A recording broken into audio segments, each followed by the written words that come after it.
How do you feel when people describe you as the Godfather of Punk? You know, when the Godfather of Punk thing started floating around, I was really, really embarrassed. I thought I should have a great big rig and a cape and everything. It was very embarrassing. And then after a while, you learn that if people call you anything, this is a great gift. Doesn't really matter what it is. When I started, it was the man you love to hate. That was for the first 6 months or so in Detroit. That was a tough one. I'd get crank calls, you know, at my mother's house. Yeah, you are roadkill.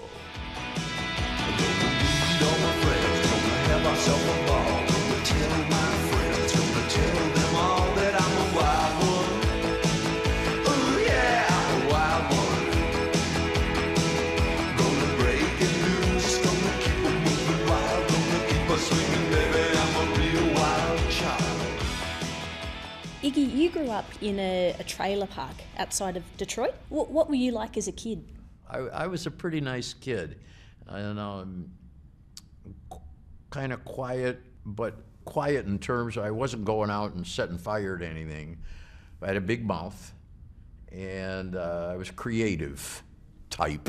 You know, I was on the debate team, and I wrote poems. And then as I joined a rock band, something about playing music. I was a drummer. It was just so much more. I was so much more in gear with life, and suddenly there was travel. There was an excuse to stay out late. There was an identity. There was the motion and the physicality of playing the drums, and I started to go crazy from that, and it chose to be that way because as I got into high school, I remember one particular day I was in an advanced algebra class, and it was a beautiful day outside, and I thought, if I was a musician, I'd be outside right now whistling in the grass. But if I go straight, I'll be doing this for the rest of my life. So there was some might say a hedonism, you know, I might say a spirituality. Now I wanna be your dog. Now I wanna be your dog. Now I wanna be your dog.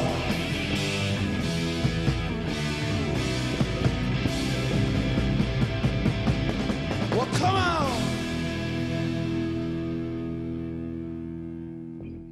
You're renowned for some of your wild stage antics in like the 60s and 70s, whether it was, you know, rubbing yourself in peanut butter or rolling around in glass and stuff like that. Why did you express yourself in that way? Well, things just happen from time to time, and I've always felt it was okay, or even better than okay, to let something happen if it was going to happen, even if it became comic or negative, either one. Yeah. And I was crowd surfing in a baseball stadium, and somebody handed up a jar of peanut butter. I mean, I didn't ask it, I didn't plan it, you know what I'm saying? Sort of things just happen. And I think we've got some action coming up now. Iggy and the Stooges.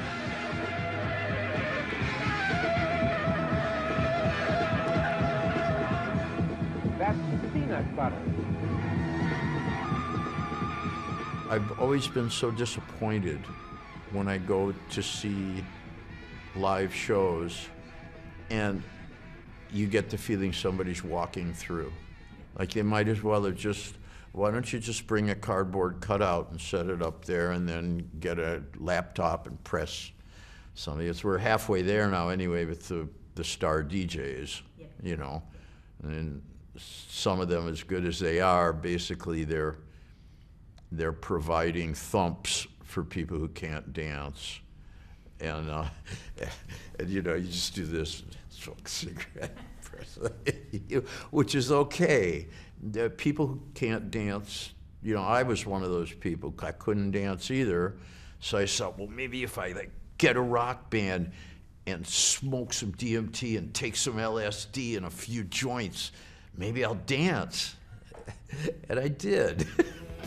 Watch me dance like a fool.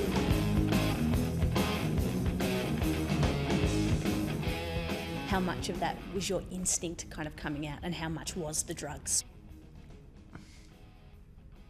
I can't recall a time when I've ever worked on stage where my commitment wasn't much stronger than whatever I was pre-drugged with. So actually, my problem used to be finding the right amount of drugginess or drunkenness or oddness to achieve before I'd work.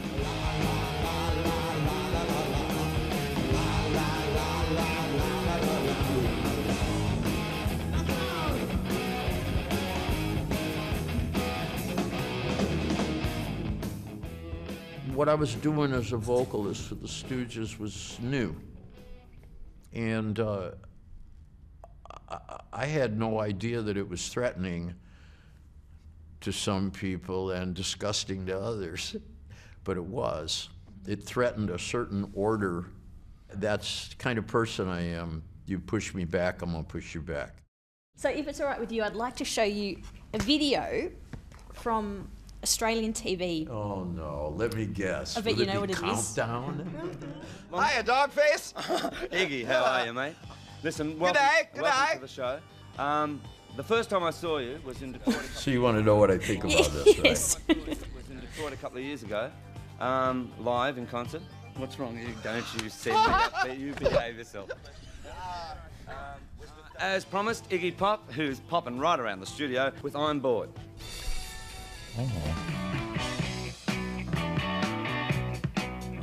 I'm bored. Pretty tight pants. I'm the chairman of the board. I'm a lengthy monologue. I'm living like a dog. I'm bored. I bore myself to sleep at night. I bore myself in broad daylight because I'm bored. What happened that day?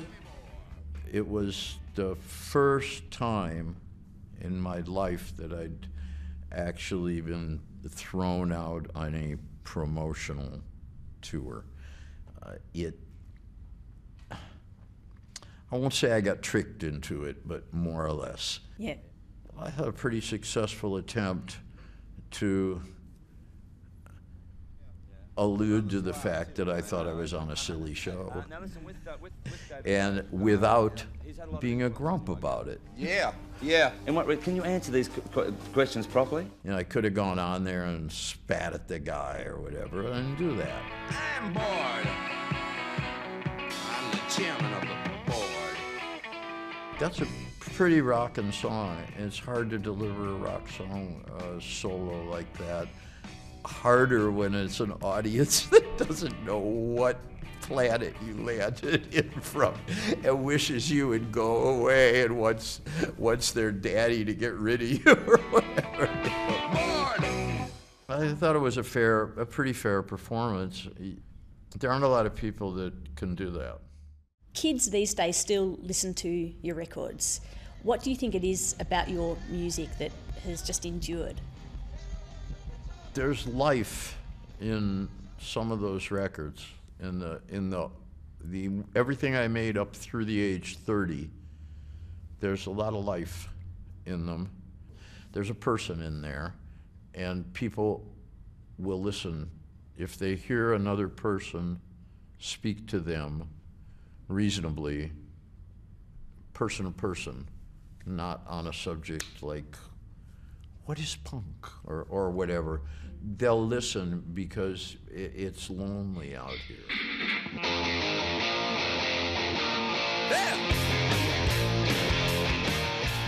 Your upcoming album is called Ready to Die. Surely you're not ready yet. Yeah, probably I've got a little more lust for life than I can get away with.